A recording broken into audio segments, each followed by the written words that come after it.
Hi everyone. So thank you again for being here today in this third session of our panel about policy capacity. This is the panel number 3 of the second International Conference on Policy Diffusion and Development Cooperation. It's called Capacity to Transfer, the Role of Individuals, Organizations, and Systems on the Adoption and Internationalization of Public Policies. We are very happy to be here today.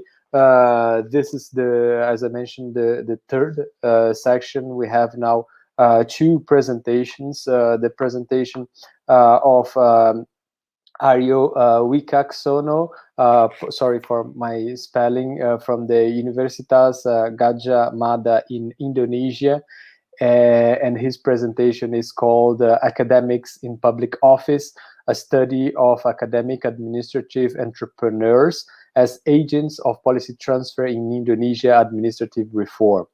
And we also have the presentation of Natalia from the University of São Paulo, which is called The Influence of the European Central Bank on the Diffusion of Austere Fiscal Policies and the Accumulation of Public Debt across Europe. So we're going to follow the order that is in the program, and we are starting first with Ario, and then we're going to move to Natalia Poiati, and then Natalia Koga, who is organizing this panel with me, is going to make a few comments, and I'm also going to make a few comments on the presentations. Each presenter has around 15 minutes to present their papers, and if you want to make comments or questions for the presenters, if you are in the audience, please feel free to write down in the chat. So I'm just going to give you some of the background of what we have been doing since this morning in this panel. So this panel, the idea of this panel, and we started thinking about this combination between policy capacity and policy transfer since the last conference, which was held in 2018, when Natalia and I started to dialogue on this topic. And we thought that in spite of the fact that policy capacity is a key element to policy transfer, there weren't much studies discussing these both things together, and especially dedicating time to think it more theoretically, conceptually, and also methodologically. So since this morning, we have been discussing these two elements together. We had a paper from Ana Malandrino, who was discussing transnational networks in the European Union. This was a very interesting paper that highlighted, for example, the importance of obstacles within cooperation and to cooperation in order to transfer policies. We also had a panel by Lionel Arnaud and other colleagues this morning, and he was discussing the role or the capacity of civil society organizations to transfer culture policies in Brazil, France, and South Africa. We also had this morning a paper, it was still in the first session, a paper from Arai. I don't know her, Arai Ilyasova, her second name, and she was discussing the importance of individual agents in promoting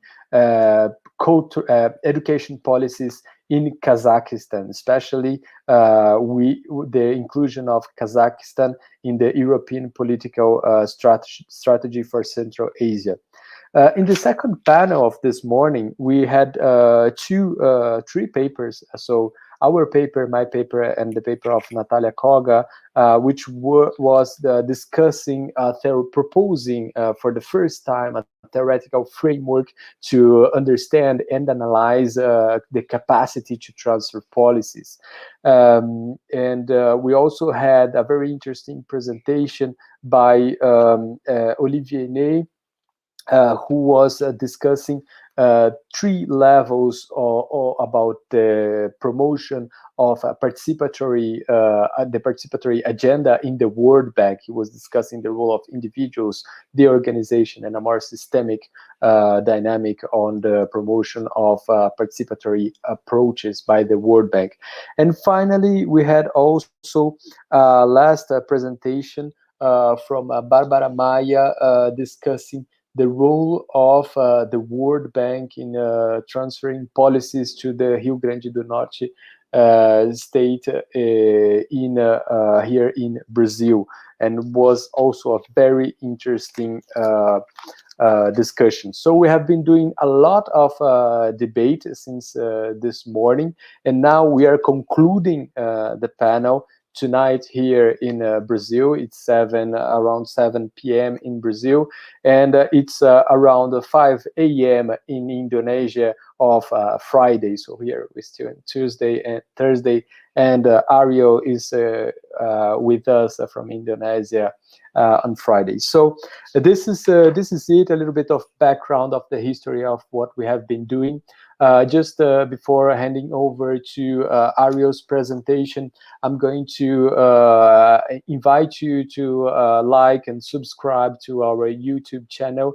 There's a lot that is going to be shown and broadcast here in the next weeks for the Second International Conference on Policy Diffusion and Development Cooperation. So thank you everyone for watching, for being with us today. And I'm going to now invite Ario to join us with his presentation. And then I'm going to invite afterwards Natalia Poyati for her presentation. So with no further delay, Ario, if you are here. Yep, I'm here. You have a... Thanks. Yep. Okay, let me start to share my screen then. Is that okay?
Okay.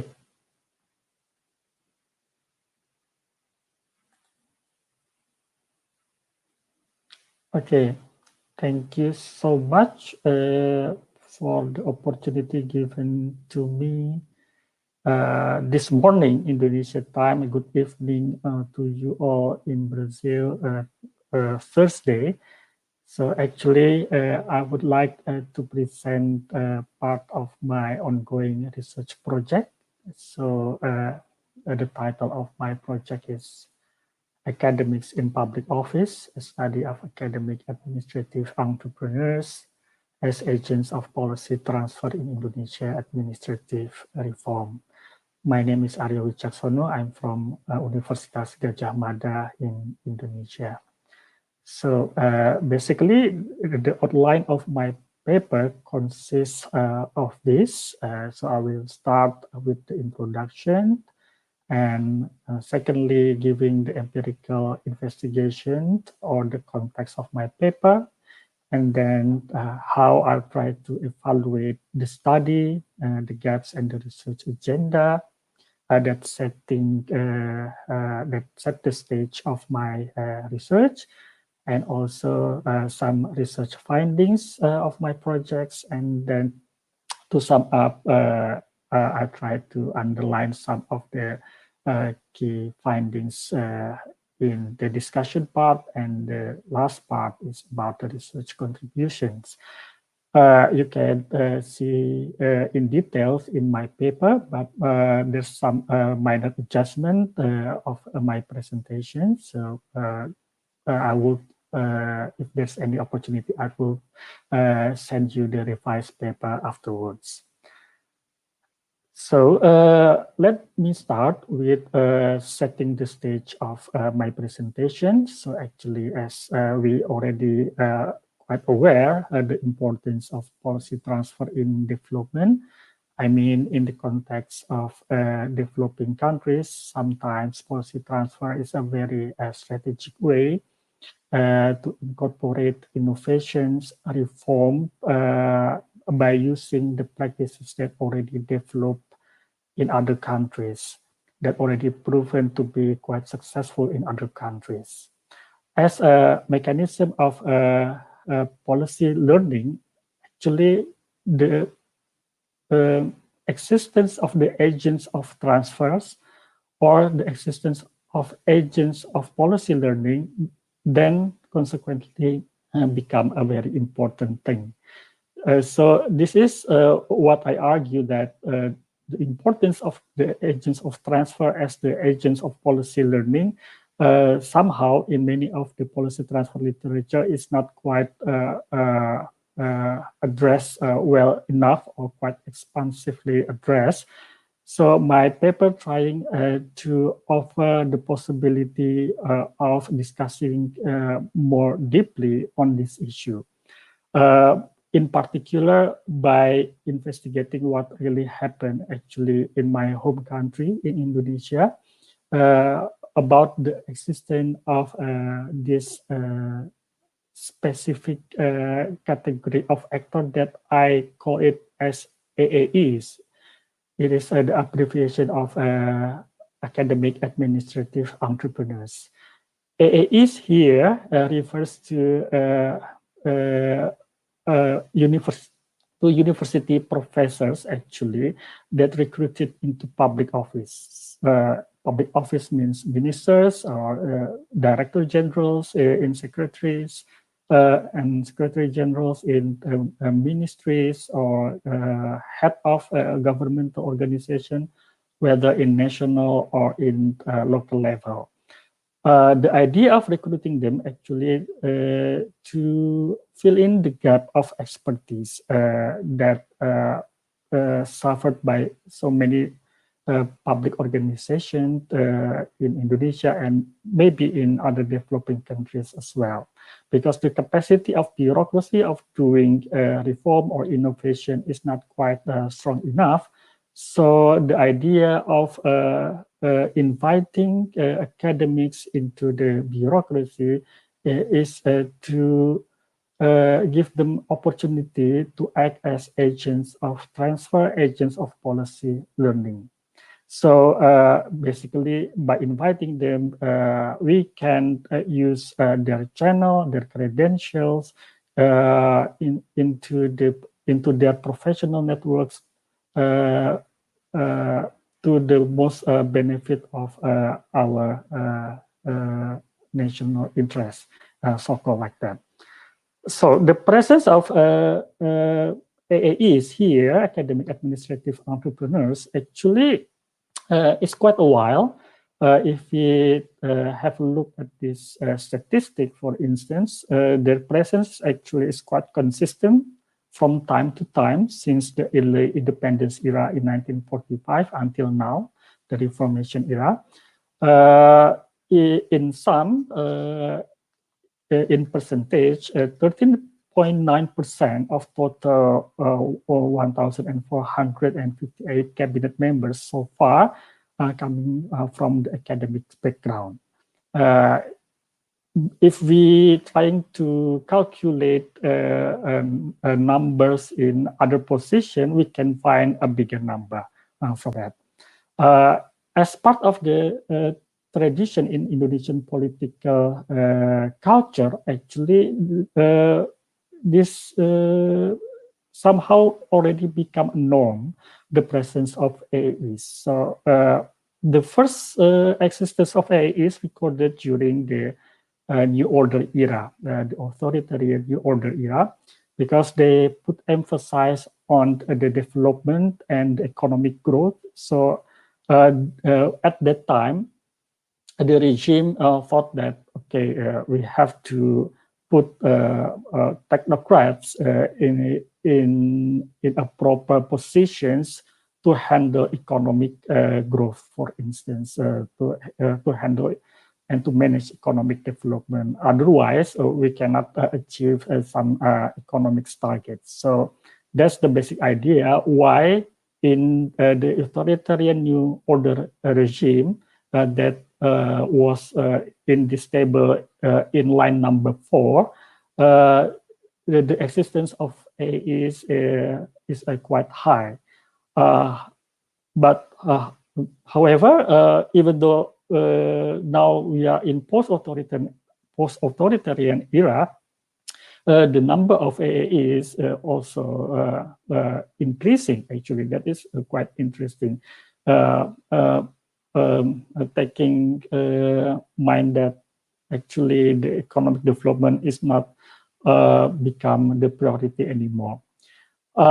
My research argument is actually based on this line that the effectiveness of AAEs, therefore, will depend actually on their resources that they bring into the context, their career history, their choice of strategies and activities, and how the way they deal with potential obstacle, as well as their interaction with the existing structures.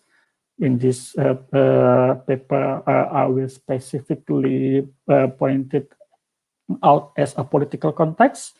And then it also depends on their environment and their relationships with other stakeholders. So for instance, when we talk about their resources, that means we talk about their capacity. As per this panel tried to explore more. So to set the stage on the theoretical framework, so I propose and I develop a three-dimensional framework here that trying to illustrate the interaction between three boxes or three dimensions. On top is the resources or source of capital that I identify as knowledge, political, and also social capital, and how they interact with the timing and the institutional context, and in the end, how the interaction could produce or could influence the recruitment process of the AAEs, the selections of strategies and activities, and the potential success and failure of any any innovation agenda that they bring into their position. So based on this theoretical framework, I tried to develop a methodology here, to apply a methodology that basically a qualitative one, aiming to develop narratives from the point of view of the AAEs by doing elite interviews from August 2017 to January 2018, and after that there's also some there were some follow-up interviews as well, and in total there's 45 respondents that mostly they are AAEs in central agency, either in ministerial level or in director general in central government organizations. So how about the research findings? So basically, we can categorize the role of the AAEs in introducing administrative transfer in Indonesia into two different stages. The first stage is the pre-decision and decision processes stage. And the second one is their role at the post-decision process. If we take a look at the first stage involving, in summary, involving cognitive and mobilization activities. So when we talk about the pre-decision and the decision processes, most activities related to these two kind of activities. In particular, in the pre-decision stage, the knowledge capital is playing the most important role. Since in this stage, the AA is trying to utilize their academic capacity to search ideas from practices that already developed in other contexts. They're using their professional networks, for instance, academic networks with their colleagues, their academic colleagues from overseas, kind of that, and trying to bring those resources back as source of inspiration to doing reform in Indonesia. However, when they were entering the decision-making stage, the social and political capital are more dominating, because at this stage, the process turns into policy formulation in terms of making decision, negotiating and bargaining with the parliamentarians and discussing policy options with the stakeholders and trying to make a legitimation of the formulated policy. But overall, in those two stages, the AAEs act as the primary agent and gatekeepers in the policy transfer process. Why I call it gatekeepers? Because they are the person, the key person who invite and select what kind of resources, information, ideas from other contexts to be absorbed in policy transfer process in terms of doing administrative reform in Indonesia. By that approach, transfer activities can occur voluntarily under their sole control and, of course, involving a policy translation process. Because they are academics, so basically they have this kind of a very opinionated self.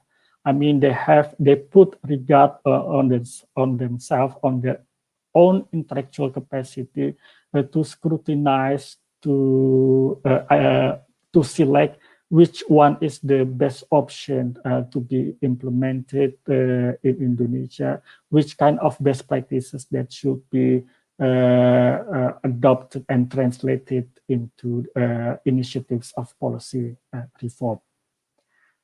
And the second stage is the post-decision stage, which involves more of policy mobilization and administrative activities, because we are now entering the policy implementation stage. The AAEs, mostly they develop some strategies, starting from developing multi-level governance networks and a coalition of change. And then they are utilizing the windows of opportunity as suggested by Kingdon. And then they try to crafting institutions of learning. I mean, because they have this kind of capacity as academics back in their universities, they're very eager not just to import or policies that already well packaged from abroad, but they're trying to also encourage the member of their internal bureaucracy to try to interpret and translate the transfer policy so it will be contextualized accordingly to Indonesian context. And the next strategy is also involvement in administrative and evaluative activities. So it's like A to Z activities. Internal bureaucracy and political settings serve as environmental determinants because now they have to organize, they have to trying to convince different stakeholders to accept their ideas. So in this stage, this is a very important for them to negotiate well. Now they are not academics anymore. Mostly they have become a political actors. They have to convince public, the parliamentarian, that the idea that they bring could be exercised as an entry point to do administrative reform in Indonesia. And because they have this kind of a lack of political capital, since they are mostly academics who doesn't have any backgrounds in political arena, so they prefer to do this kind of incremental strategies or transferring quick wins programs, not a very strategic, not a long-term program. They're mostly interested in a short-term quick wins program because in their perspective, if they can deliver a quick yield result, it can boost the trust, can boost their political capital, where in the end or by the end of the day, it can smoothing their more strategic plan of doing reform. However, doing incremental change is a bit fragile because it will threaten the sustainability of the policy change.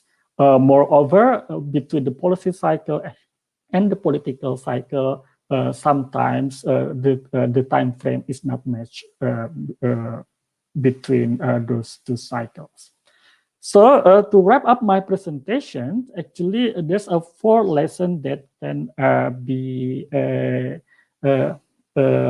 draws from my research. Then the first one, actually through this paper, I'm trying to send a message that academic administrative entrepreneurs or AAEs is a concept that actually is quite particular in Indonesia, but can be generalized in other contexts as well, which actually quite interesting. And I introduce it to better understand a tradition of appointing academics into public office and their role in administrative reform. In Indonesian context, particularly, it will be very interesting if we can investigate how they role during the democratic transitions.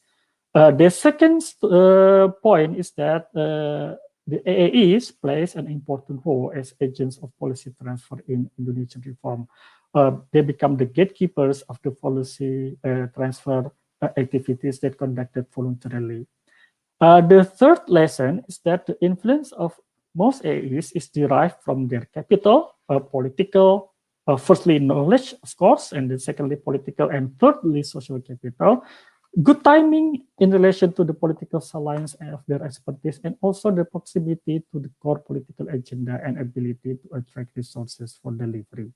And the fourth point is that AAEs tended to be more effective when initiating and transferring incremental change, however, it will brought the sustainability of policy change under questions.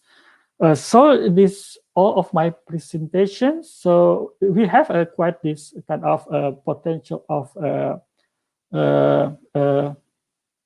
bringing this lesson into the other context in developing states, because if some countries who develop this kind of gap of expertise in their internal bureaucracy, they might consider to tap resources or source resources from other sectors, in this case is academics from universities. However, we have to pay attention whether they quite have this solid capital that can equip them to do policy transfer, policy learning activity with a more effective way.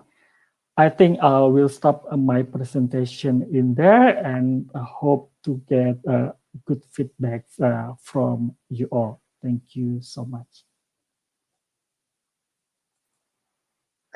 Thank you very much, Ario, for this so interesting presentation. It's the first time we have a case study from in Indonesia in this panel, perhaps in the conference, as I was mentioning previously. We also had a paper about Kazakhstan by Arai, and it's very interesting because the topic that you're bringing, the role of individuals, the AAE you were mentioning, is something that we have discussed already in the previous sessions, especially in the session number 2 this morning, when we were discussing how champions were promoting a participatory agenda in the World Bank, and were key drivers of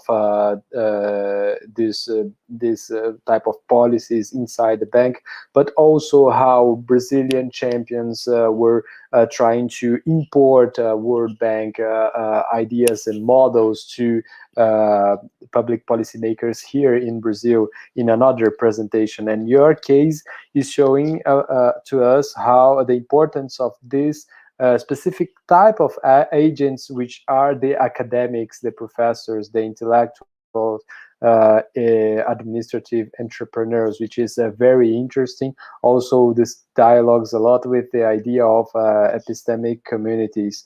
So thank you very much for this presentation. And with no further delay, I will invite Natalia Poiati to present her paper.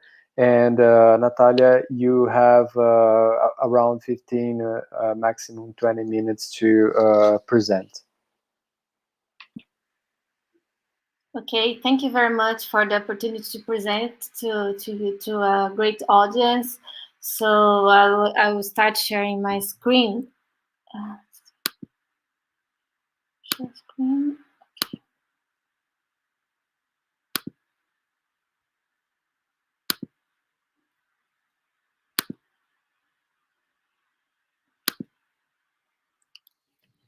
So it's an international finance paper, but you see that the concepts of policy diffusion, policy transfer are implicitly assumed, and they imply they have many impacts inside the theory we develop here. So the idea is that this paper investigates how the announcements of the European Central Bank have symmetrically impacted the accumulation of debt in central and peripheral European countries by changing the cost of sovereign borrowing. And then we developed an empirical model that shows that most of the variations in the cost of sovereign borrowing can be explained by a model that allows for changes in expectations after the European Central Bank announcement. The main oscillations in the cost of sovereign borrowing that we measure by spreads can be explained by economic fundamentals. So the main idea is that we see that the European Central Bank announcements change the way the investors evaluate risk when they lend to the European government. Okay. So the context here is that since the adoption of the euro, many countries accumulated stocks of public debt that surpassed the limit of 60% of GDP that was established in the Stability and Growth Pact. Although the Maastricht Treaty had a no bailout clause, investors seem to have classified European bonds as low-risk assets until the European sovereign debt crisis started. So it seems that investors didn't care much about the difference in economic growth, difference about public fiscal sustainability, the accumulation of public debt, when they were pricing sovereign bonds before the European sovereign debt crisis started. So it seems that they implicitly assume that a country in fiscal trouble would be rescued by other governments that were not in trouble at the same time. So it seems that they were implicitly assuming some bailout, in order for the euro to continue to have a good financial economic health, the eurozone. So why you are analyzing the cost of sovereign borrowing? Well, you see that the cost of sovereign borrowing is very important for the dynamics of accumulation of public debt.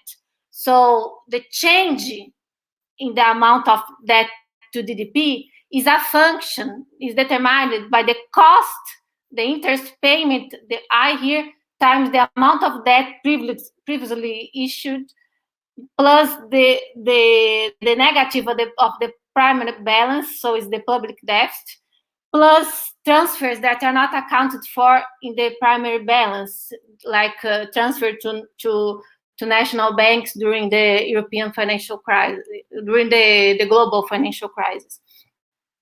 So the cost of sovereign borrowing is very important for the dynamics of for the accumulation of public debt. So what's this cost? This cost is the cost of sovereign borrowing for each unit of new debt issuance today is the government yield agreed today for payment on next period. So is the return the investor requires for lending an additional euro to a government.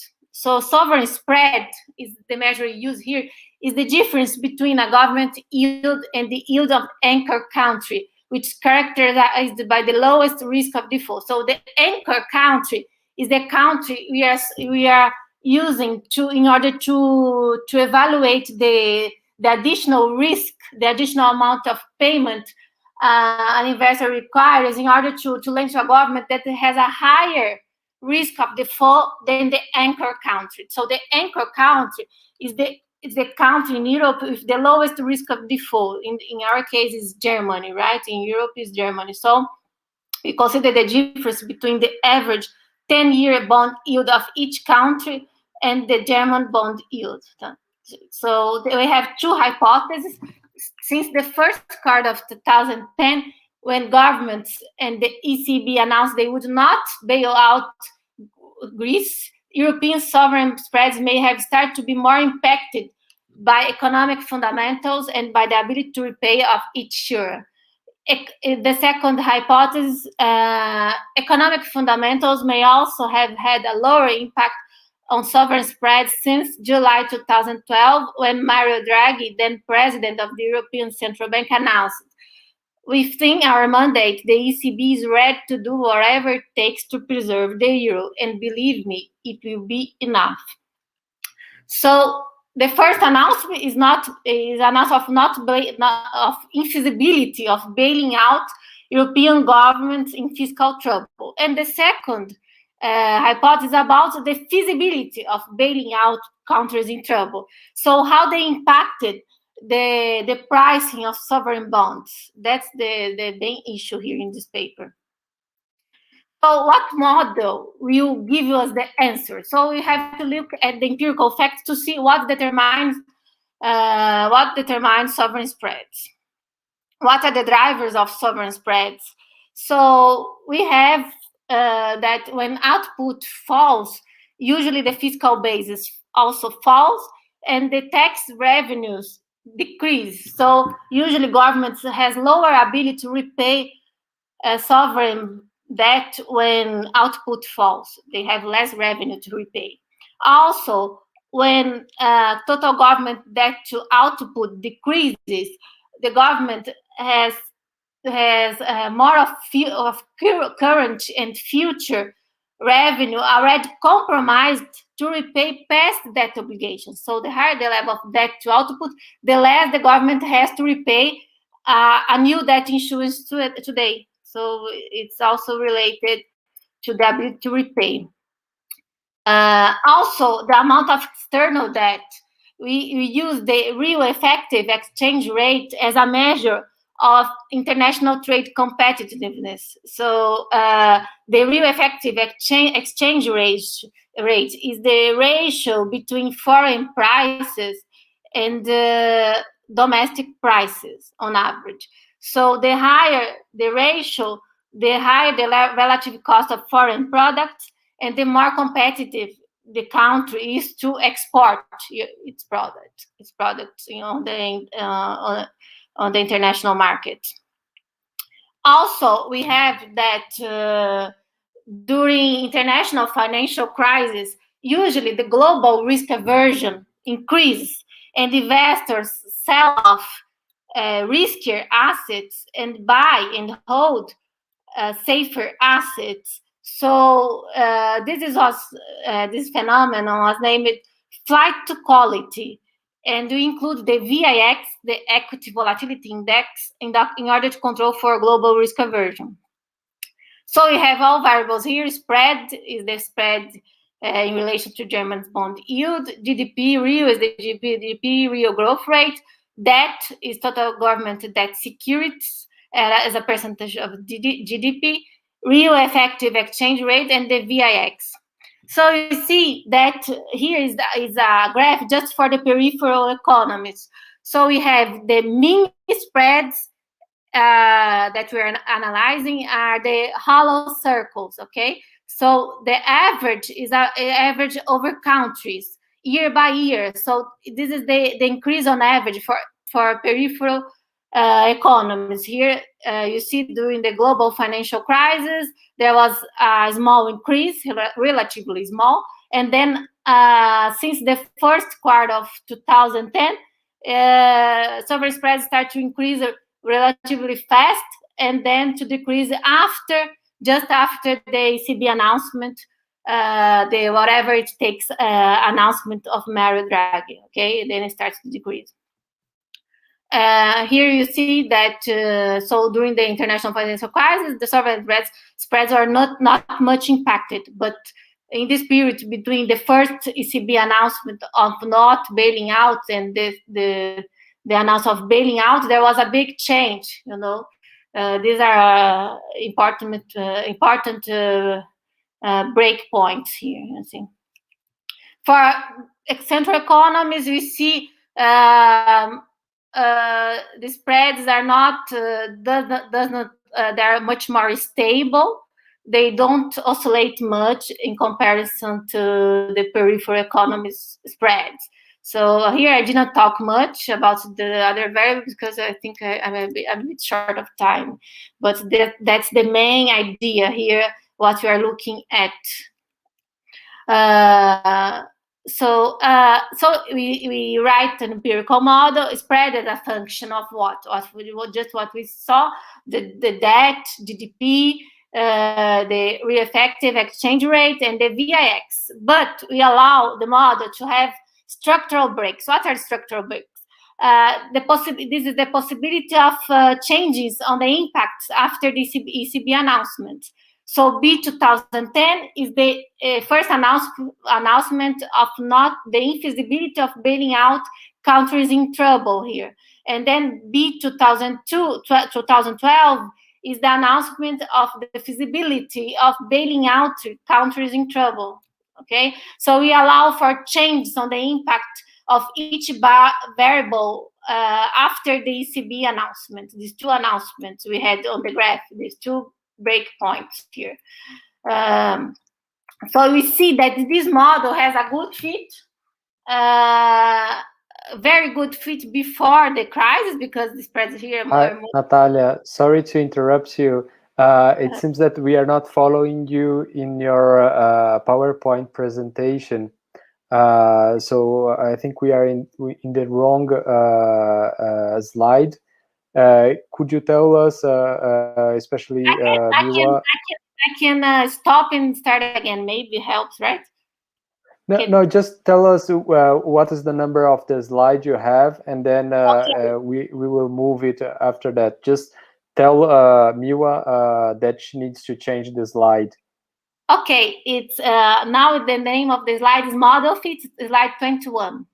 Okay, perfect. And when you need to change the slide, just tell Miwa for her to know.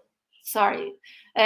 So here we have that the model fits data quite well until the European sovereign debt crisis, and during the crisis, it has an average error of 17%.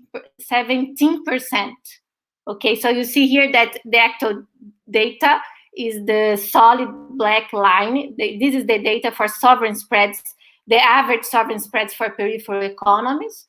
So it increases a lot after the first ECB announcement of infeasibility of bailing out, and then it decreases just simultaneously to the first announcement of the Mario Draghi whatever it takes announcement. So it starts to decrease a lot here, you see. And if you consider a model with no structural breaks, then you have this gray solid line that doesn't fit the data.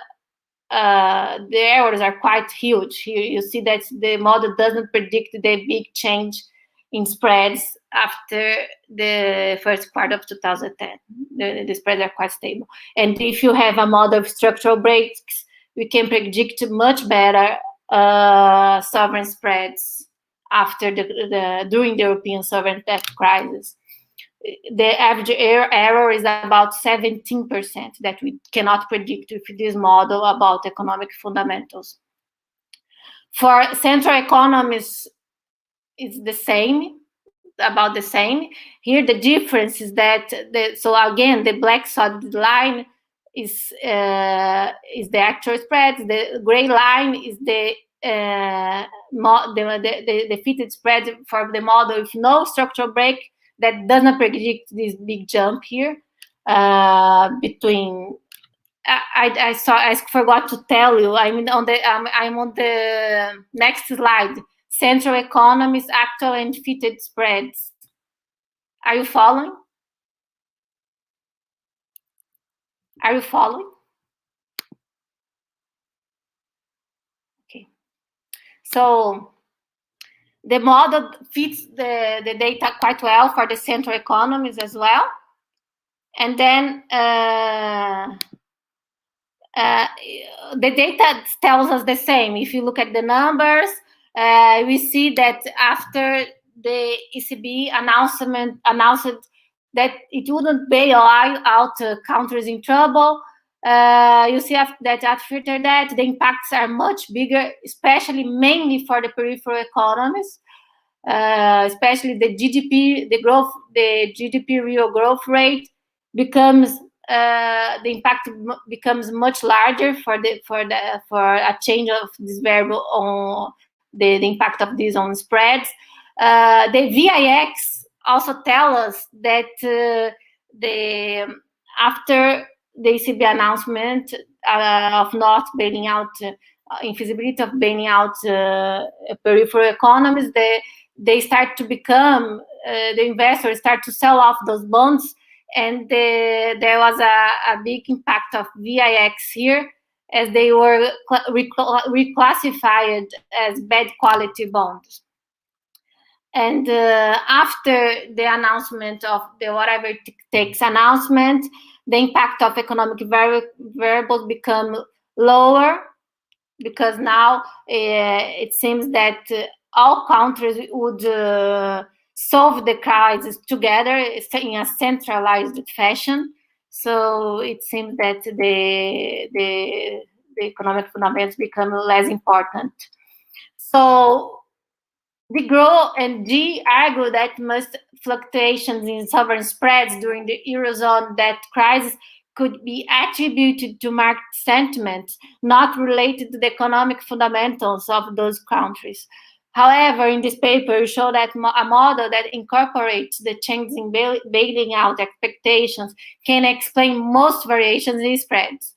We show that much of the variation of spreads can be explained by economic fundamentals in a model that allows for two structural breaks. The first, when investors realize the fiscal sustainability of the European Economic and Monetary Union should be understood in a decentralized fashion. When the ECB announced it would not bail out Greece. The second, when the ECB realized the existence of the euro was in check and announced it would be able to financially assist the countries in trouble. Thank you very much. I'll start. I'll finish my presentation here. Okay.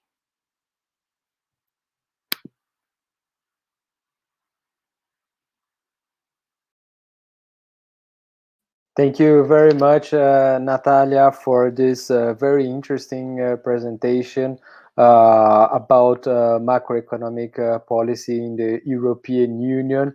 It's the first paper we had on European Union. And it's very interesting for us to make this dialogue, this discussion with economy and between economy and public policy analysis.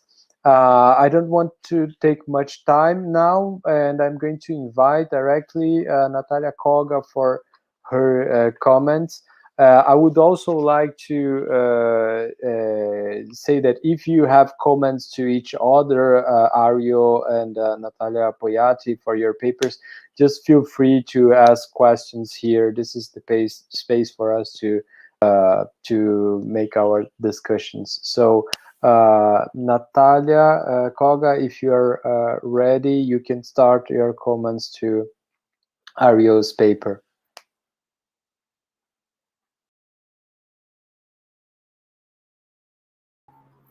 Thank you very much, Osmani. Well, very exciting presentations again. We are very lucky in this panel, yes. I will start with Ario's paper. First of all, I would like to say that, well, it is really a very interesting topic in my point of view to understand the role of the academia community within some bureaucratic strategy. In the Indonesian case, I believe I would like to ask you how particular it is. Actually, I had the opportunity to attend one of the panels of the ICPP conference in Montreal, I think 2 years ago. And a colleague of yours were also exploring an initiative of creating what was called knowledge sector initiatives. And at the time, I found it very interesting, and I've never heard something similar from other countries, particularly in developing countries. Maybe is the kind of importation or transfer of this idea of policy unity. And so to have the opportunity to read your paper here was also a continuation of my intriguing analysis on how this phenomenon there in Indonesia. And I have some questions from different perspectives. One of them is from the capacity perspective. The other is from the evidence-based public policy literature. And the third one is related to the bureaucracy studies. Yeah. Well, the first one is, actually a recognition and acknowledgement that I believe that to bring the discussion of capacity very properly in your paper, at least every time that you use the expression resources, in my mind came the idea of capacities. Sorry, I didn't introduce myself at the beginning, but I come from the capacity studies. So for me, it's a very closer way to see your case through the capacity lenses. Again, trying to understand how the structural resources, and we in our paper Osmani and my papers, we try to develop a model to show up how we can recognize the different dimensions of these capacities. And I believe that in your paper you bring what we call the analytical capacity of these actors, the relational capacity that they have when you talk about social capital, the operational also capacity that they develop when they use their previous experience on how to operate the reforms and how to operate this kind of relationship that they have. So I found it very interesting how you brought this discussion for our panel as well. But I was wondering that in your presentation here, it was much more clear. An initial question that I had when I read your paper, because for me it was missing the information on why the scholars, the professors from the university were invited in the first place. What are the motivations? And in your presentation, you make it very clear that it was because of the lack of capacity of the bureaucracy. So I believe that if you put that in your introduction in your paper, the reader could follow better your argument as well. And in view of that, another question that came into my mind was exactly about the bureaucracy. Maybe it was not enough space to develop that, but would be interesting to have just some short notes on how is the bureaucracy there in Indonesia, yeah? And because I thought it was, for me, very interesting to learn a little bit more on the tensions that the AAEs maybe cause it when they enter. But I'm not sure, looking at the table one that you presented here, and it's not in the paper, if that was a older or historical kind of relationship, and well, it didn't impact that much, or is something totally new. And what about the bureaucracy and what existed before in terms of what we understand as well was the capacity previously accumulated. And you use a very interesting expression that I believe we can use here when we talk about capacity. You talk about resource dependency. And I think my question is related to the capacity dependency. Actually, the capacity that you have accumulated before, the bureaucracy that you have before, and what happens when enter the new agents in this relationship. So if you could discuss a little bit more about that, would be very interesting. And again, if we are looking at the bureaucracy literature, there is also this question that came into my mind, that was what you are describing was could generate what we can call the revolving door effect, in the sense of, okay, the academics are being invited to government, and they stay in government, or they return to the academia. And in the paper you add as well the consultancy agent's role as well. So maybe is there a revolving door that, well, they can move in these three different spheres, or that actually is a no way out entrance? Well, once you are inside this bureaucratic system, you don't return to academia. It will be something very interesting when we discuss capacity. Yeah, they end up to be part of the capacity that governments now developed within, and they do not return to academia. And finally, I believe that I have a lot of different comments, because I found it very interesting the way that you describe as well how they wear different hats if they are discussing something with bureaucrats or negotiation with politicians. And in the end, your one of your important findings were that, well, actually they end up by being part of the politicians' community as well, as long since they develop this kind of capacities, this relational capacity. And it was very interesting. But I just want to finish with this short reflection here on the evidence-based public policy literature. Again, thinking about what were the initial motivations to invite them. Maybe in this course, they were invited to bring evidence, to bring research, to bring what science can tell about the reforms. But most of your account is bringing these special use that Carol Weiss, it's a very interesting work if you are not aware of that, that she says that there are different usages of research, and one of them is just to legitimize something that you already decided to do when the decision makers already know what they want to do, and just invite the guys, or in the case the scholars that have the same perception to bring legitimacy to their actions. And I was wondering if was this most important part, or the most important part were the research that they conducted, and the kind of the science that they bring, and they elaborate, they clarify the path and the different types of usages that decision makers use in the AAEs. Yeah. So thank you very much. Very, very interesting again.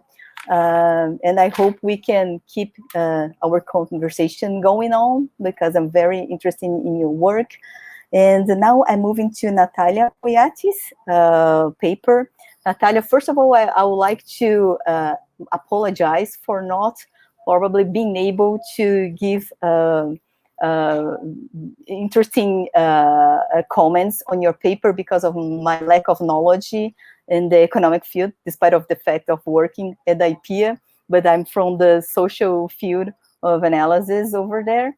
But something that I would really wanted to ask is precisely the way that you think that capacity literature or transfer literature are contributing to your analysis. Yeah, I was wondering in terms of the capacity literature that it is usually operationalized or debated in terms of dichotomy. Dichotomy is not, the two factors actually, capacity and autonomy, as one constraining and or enforcing the other. Yeah, and I believe that the questions that are started to appear in my mind was, well, looking at the results, the effects of the ECB announcements and how they are different in peripheral economies and in central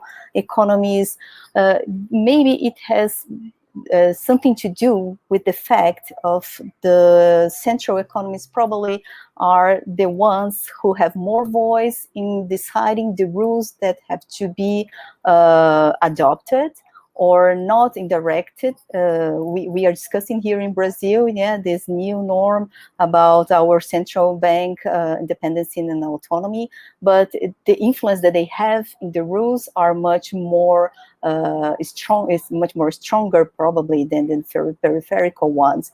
So once the ECB makes an announcement, it's like a coercive process mechanism of transfer, using the transfer literature, and probably the impact in the other in the countries are really different because precisely the level of capacity and the imbalance of capacity among them. So I don't know if it makes sense for you, but I would appreciate very much if you can bring us more elements so we can engage more deeply with your very important work as well. Thank you very much. Thank you, Natalia, for your comments. I would like also to complement with a few comments to the paper of Natalia Poiati, which I thought it was very interesting. I also learned a lot with this paper, as Natalia Koga, I'm not an expert on economics and macroeconomics or European Union. But I think that there are very interesting elements for us to create bridges between, as I mentioned, public policy analysis and economy.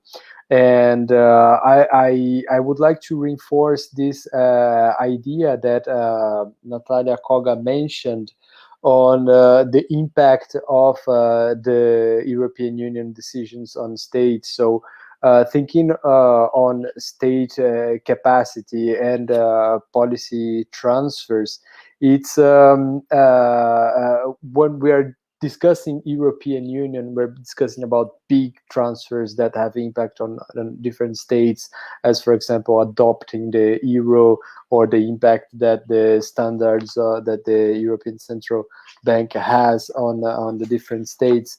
And I was wondering, what are the domestic capacities that states are required to have in order to operate such big transfers inside the European Union contexts.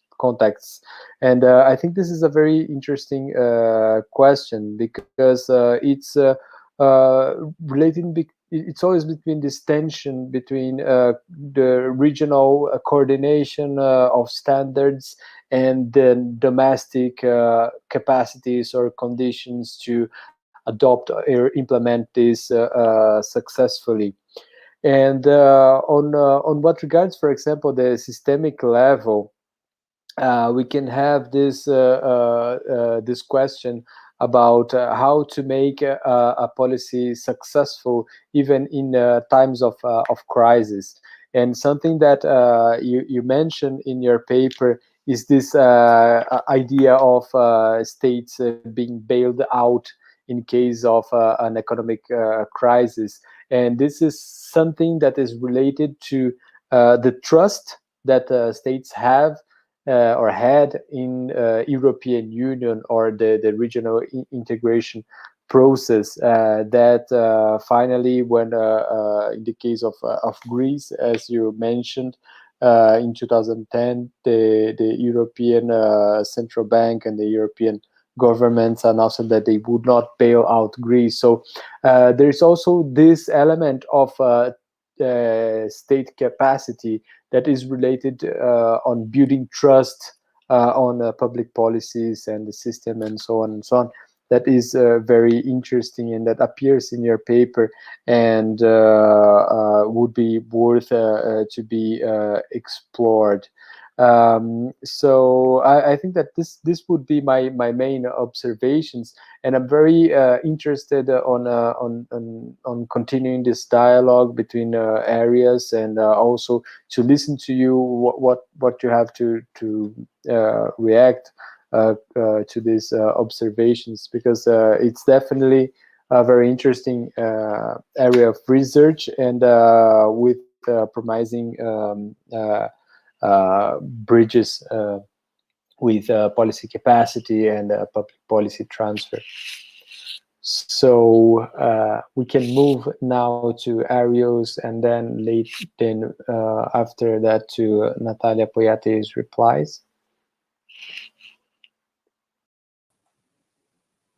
Okay, thank you so much for all kind comment and feedback, especially to Natalia. Yes, I admit that there's so many lack of information I put on my paper, but I can share the more kind of full version of the paper if it's already there and ready to be published. And addressing your comments on how particular the AAE's phenomenon actually, we can see that, for instance, in the case of Chile, Chile also, to some extent, they're practicing this kind of policy of recruiting academics. what the literature called it as the Chicago Boys during the Augusto Pinochet era at that time. In the same period, interestingly, in Indonesia, during the same period, we know what we call as the Berkeley Mafia. This clique or this group of university professors who graduated from University of California at Berkeley for around 30 years, they become a very important actors in designing, masterminding, and also executing so many policy development initiatives back then that quite effectively contributed to the betterment of Indonesian economic situations.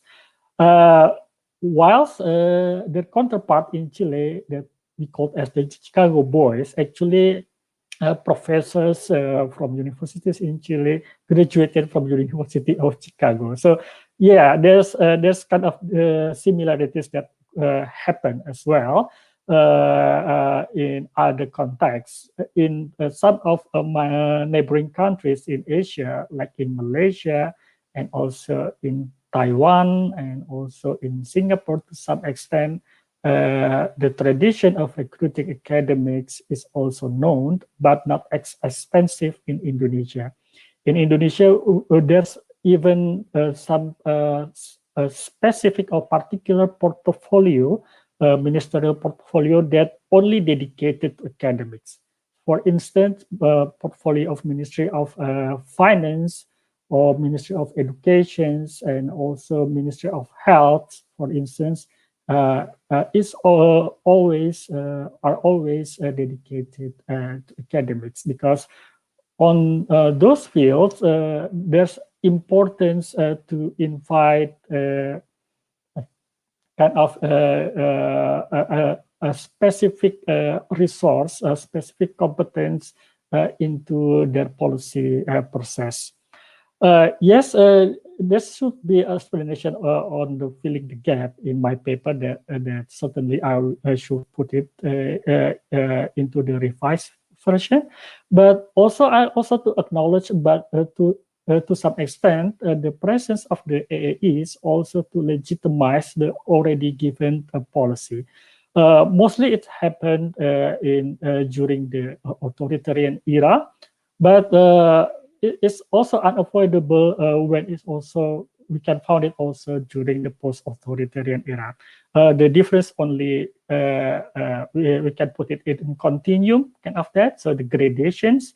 So mostly during the post-authoritarian era, the necessity to give legitimation by recruiting academics is not as high during the authoritarian era.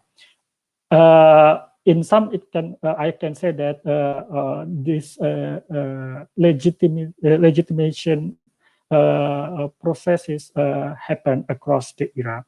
But during the authoritarian era, actually the AEs, they had a more relaxed situation. I mean, because they enjoyed a political backup from the regime, they can exercise so many initiatives as a technocrats. I mean, they can function well as a technocrats. Whilst during the post-authoritarian era, they are more bounded with a political situation. They are more bounded with the necessity to do bargaining and negotiation of so many political administrative reform agenda. So in this case, in post-authoritarian, they are acting more like a politician rather than their predecessor in the previous regime that can enjoy their privilege as a technocrats. That means that during the authoritarian era, AAs need the requirements to become AAs. They will need to have more knowledge capacity. But if you want to be recruited as an AAs post-authoritarian era, I think the political actors should make sure that any academics that they are invited to join their government also need more political capacity. So different era present different challenges. In terms of how effective they are during the, if we using the lens of evidence-based policy, for instance, AAs during authoritarian era, that tends to be more effective in terms of introducing rational-based policy making, introducing technocratic works into the government. But in post-authoritarian era, we can define effective in other ways. Effective in terms of engagement to the real voice of the people, how they deliberate, how they involve in deliberative democracy process in formulating policy. They're more effective because after all, they have to negotiate so many different agendas. Policy cannot be imposed top-down anymore during the post-authoritarian era. So we can we should assess the level of effectiveness through the historical lens in the context accordingly, kind of that. And the next one about your comments on revolving door. Yes, actually, I put that phrase on my final report, but I failed to put it in this version of paper to our conference. There's some options. There's several options whether the AAs will stay there forever. Or they will be moved again to go back again to the academia, or there's a possibility there's kind of combinations kind of that. So sometimes they're in, sometimes they're out of government. It's a very dependent on the characteristic of the AAs itself. I mean, some AAs to be frank, some academics, to be frank, they try to get benefit, financial and political benefit from the position. So they try to do their best to stay there in the government. But usually we analyze those type of academics are academics that are not quite perform scholarly.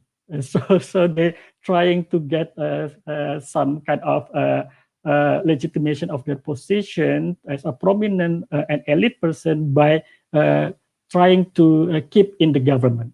But if the academics is kind of a solid academics with a good academic credential, they only perceive their position in the government as part of their intellectual exercise. So they won't be there for a long time. So maybe one term, and after that they go back to the university, because one of my respondents said that the best way to teach your student is if you can present them with empirical cases that we involve in.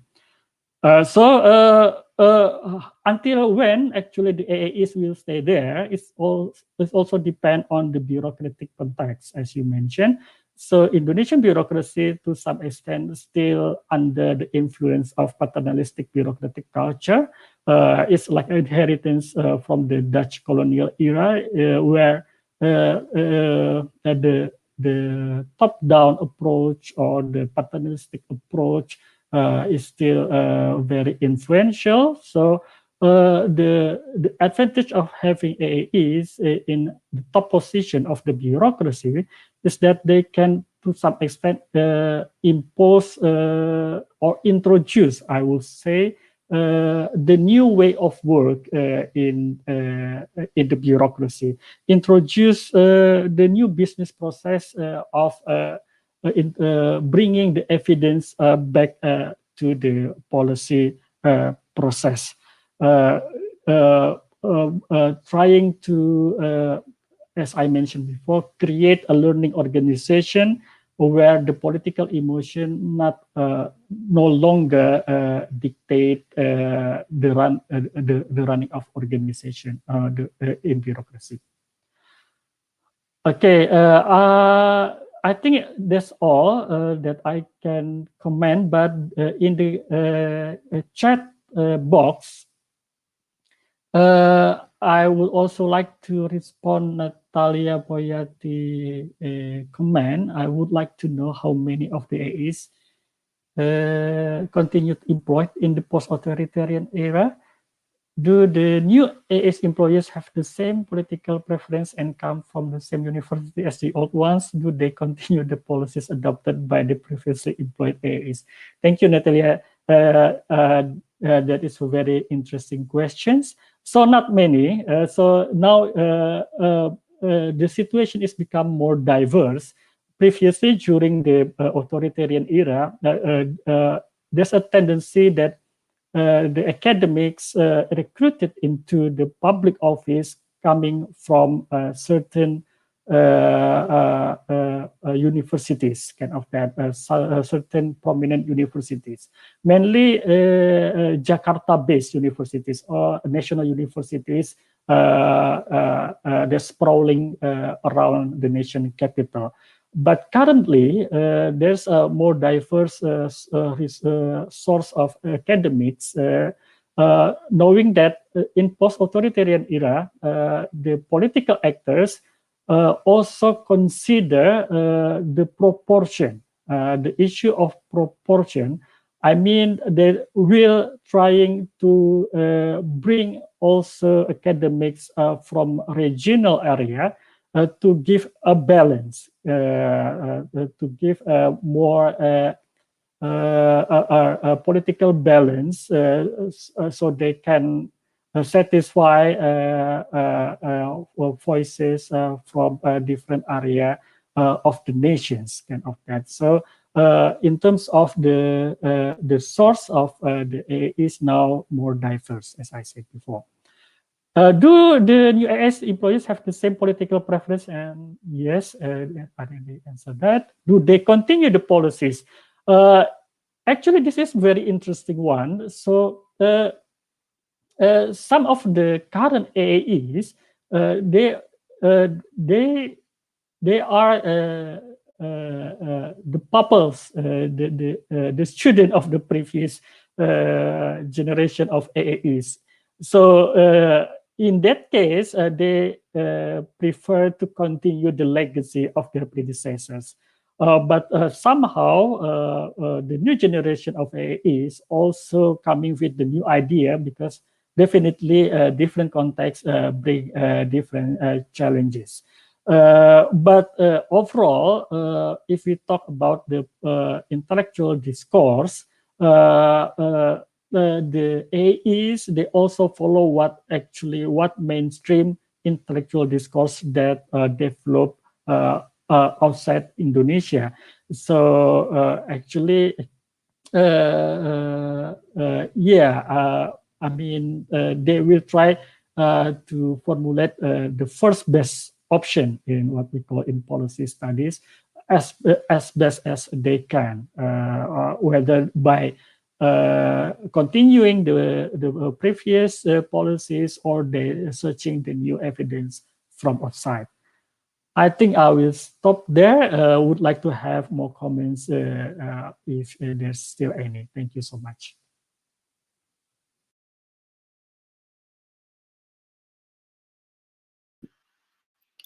Hi, so I would like to address the question made by Natalia and Osmani. So first, I would like to talk about the concepts of this conference about policy transfer, policy diffusion, and policy capacity, right?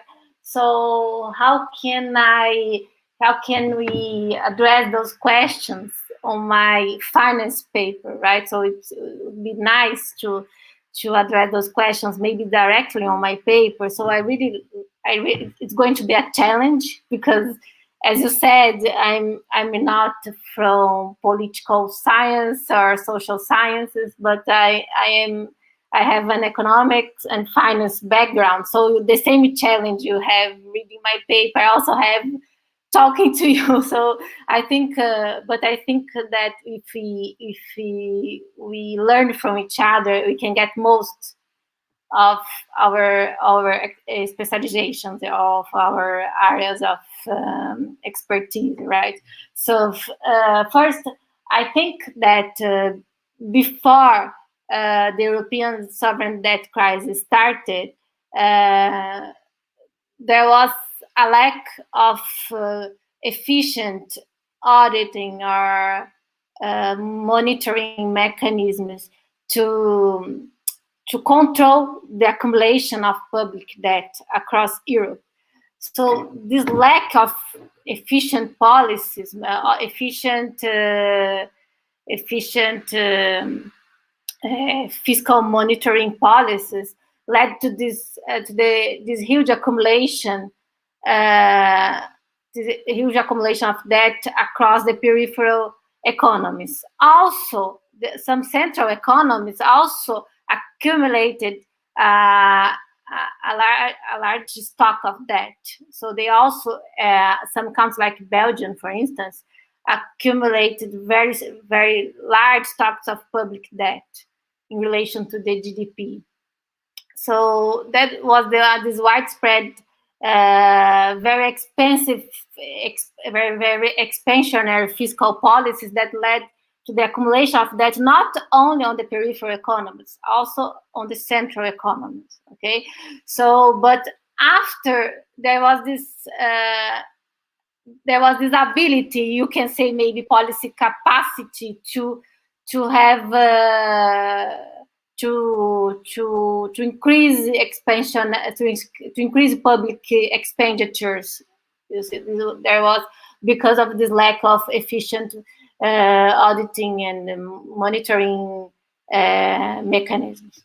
But after the ECB announced it wouldn't bail out Greece rapidly or fast, so after this first announcement, international financial markets understood that Greece and all the peripheral economies would have to deal with the crisis by themselves. They would have to solve it.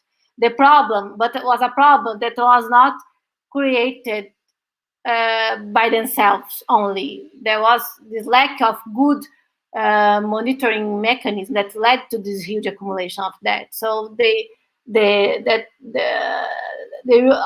European Union policies have spread throughout those peripheral economies that accumulated debt, but didn't have the capacity to solve the crisis. Then that's why the crisis started. The investors realized they couldn't repay their past debt obligations, and the ECB was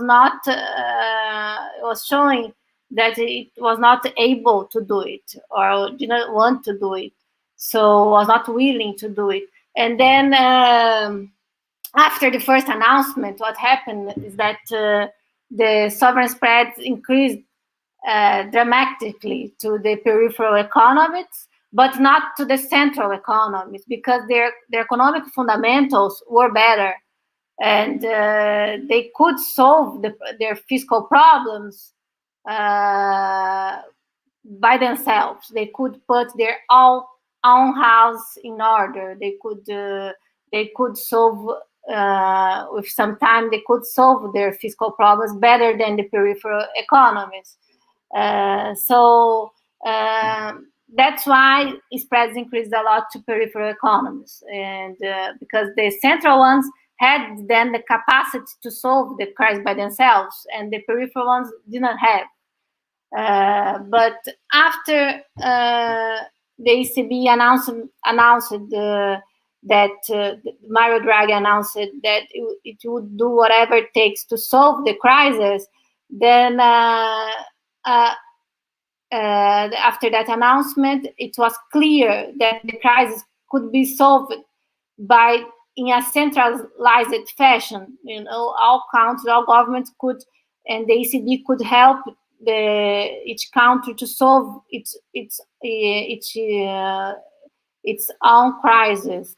And then that's why the sovereign spreads decreased after the whatever it takes announcement. So there was first a capacity to borrow a lot, to increase the government expenditures because of lack of good monitoring and auditing mechanisms. Then when investors realized that each country would have to solve the crisis, the fiscal problems by itself, then the sovereign spreads decreased a lot because the peripheral economies couldn't do it by themselves.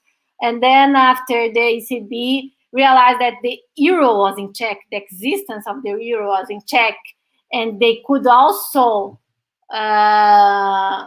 they would have more negative impact if they didn't do anything. The euro the existence was in check, and all the central economies could suffer bigger and more negative impact if they didn't do anything than if they did lend to the peripheral economies. If they rescued the countries in trouble, they would have a lower negative impacts.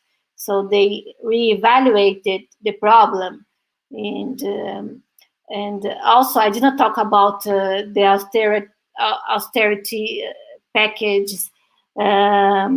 After the first ECB announcement of infeasibility of bailing out countries, then there were some rescue packages to peripheral economies. They did lend to made bilateral loans and rescued they did lend, but the peripheral economies could borrow conditionally on adopting very intense austerity programs. They had to cut public expenditures a lot, and increase taxes. That those policies also had a very negative impact on economic growth. Those economies were already in a recession, and the recessions got much worse to those economies. So the policies adopted in the initial phase of the crisis during 2010 were not very good for those economies in the long run, and they realized that afterwards, and that's why Mario Draghi then announced made the announcement, the whatever it takes announcement, after they reevaluated the problem and how their requirements of fiscal austerity didn't have a good impact for the European economic and monetary union. I don't know if I addressed quite well your questions, but then I'm available to explain it better if you need.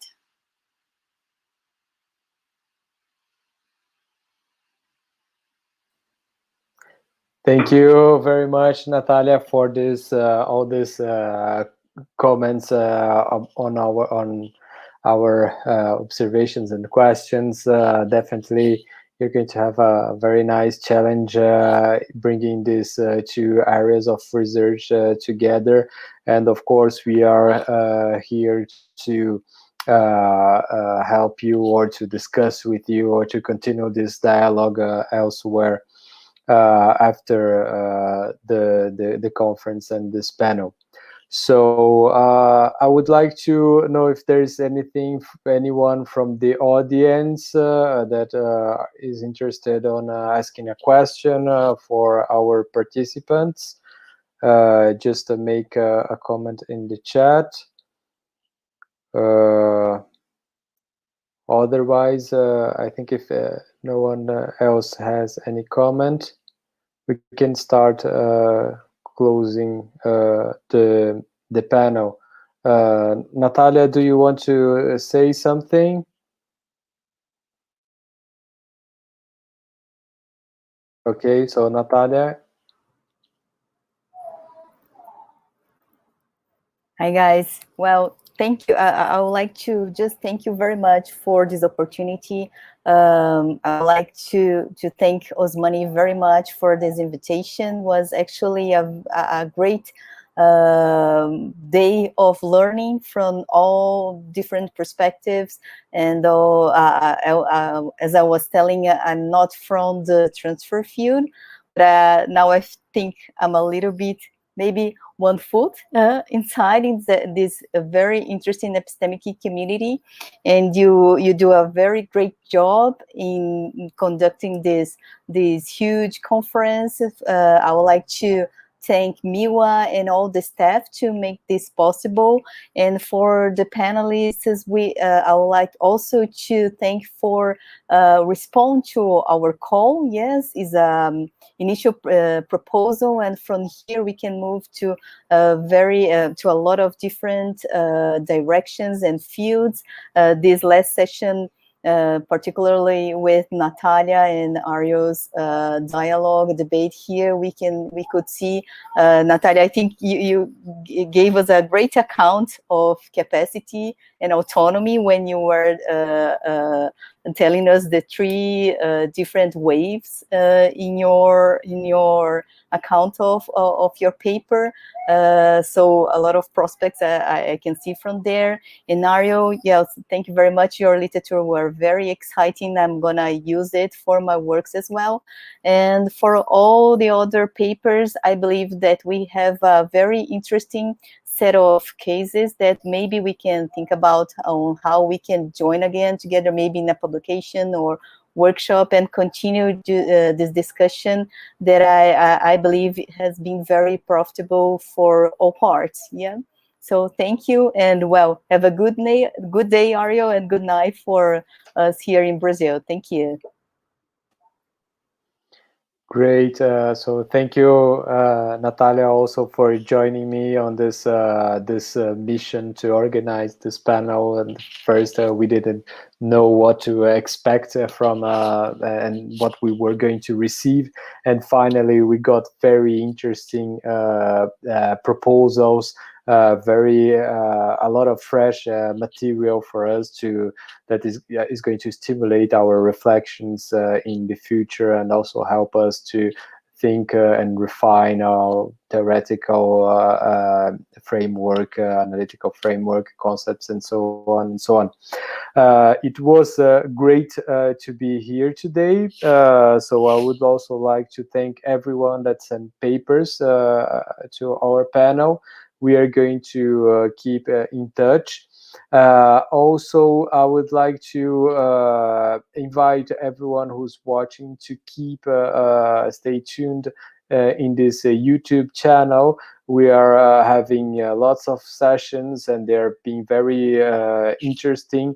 Tomorrow we have another session about, if I'm not wrong, it's about mechanisms. It's panel 6.